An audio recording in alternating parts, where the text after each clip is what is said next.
बीच का रास्ता। उषा प्रियमवदा की कहानी। एक स्त्री के मन का द्वंद्व। हर इंसान के जीवन में कभी न कभी ऐसा मोड़ आता है जहां दिल और दिमाग के रास्ते अलग हो जाते हैं। एक और कर्तव्य की राह होती है, दूसरी ओर मन की चाह, और इन दोनों के बीच होता है बीच का रास्ता।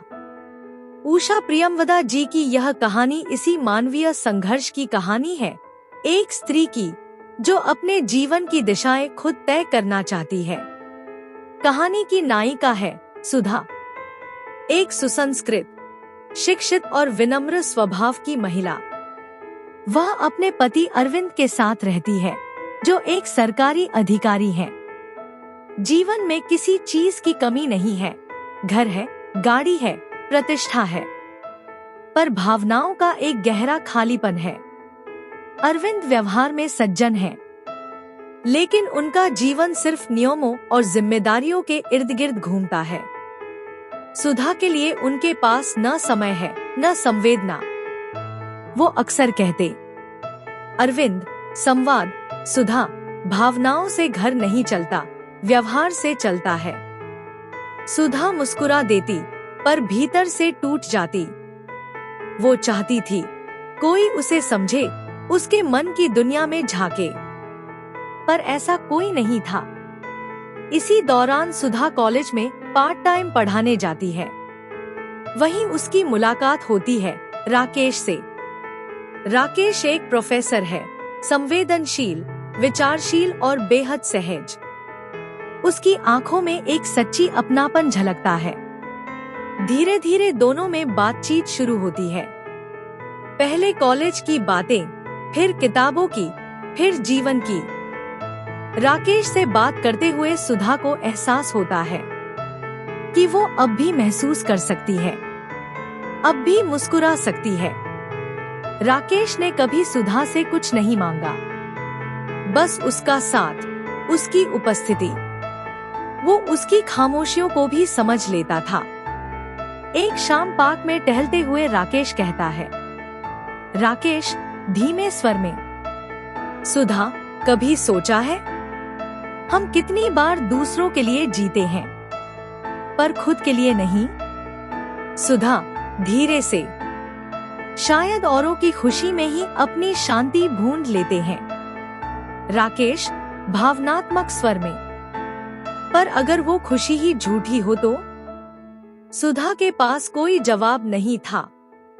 उसकी आंखें नम थी और दिल में बवंडर। अब सुधा का जीवन दो हिस्सों में बंट गया था।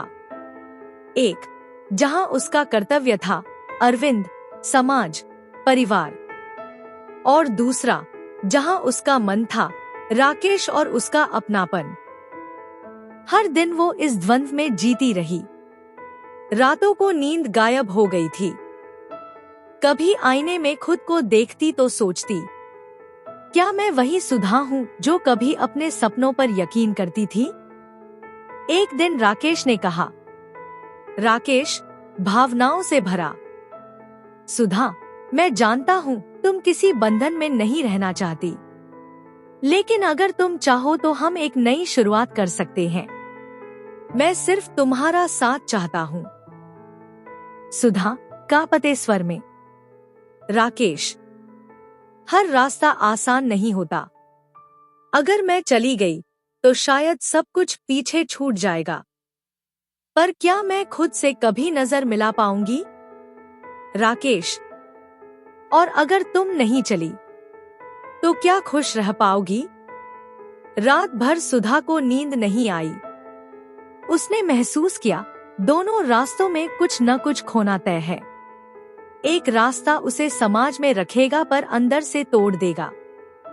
दूसरा मन को सुख देगा पर जीवन को अस्थिर बना देगा।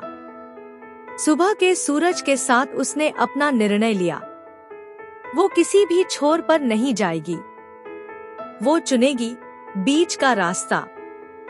सुधा ने राकेश को एक लंबा पत्र लिखा।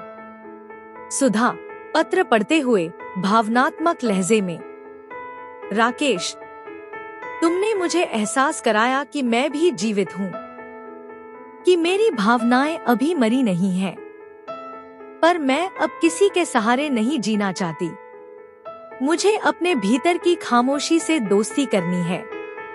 शायद यही मेरा बीच का रास्ता है, जहां मैं किसी को दुख भी न दूं और खुद को भी न खोऊं। पत्र पढ़कर राकेश मौन रह गया। वो जानता था सुधा ने जो चुना है वो कठिन है, लेकिन वही सबसे सच्चा है। सुधा फिर अपने काम में लौट आई। अब वही सुधा थी, पर बदली हुई। उसकी आंखों में अब कोई शिकायत नहीं थी, बस एक गहरी समझ थी कि जीवन की सबसे बड़ी जीत अपने आप से समझौता न करना है।